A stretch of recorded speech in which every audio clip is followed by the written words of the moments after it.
বিচার শেষে সর্বপ্রথম জান্নাতের দরজায় নক করবে কে? বিষ্ণু ঈসা ইসলাম।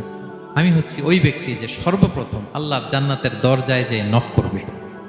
তখন জান্নাতের দরজার রক্ষী ফেরেশতার নাম খাজেন। কি নাম?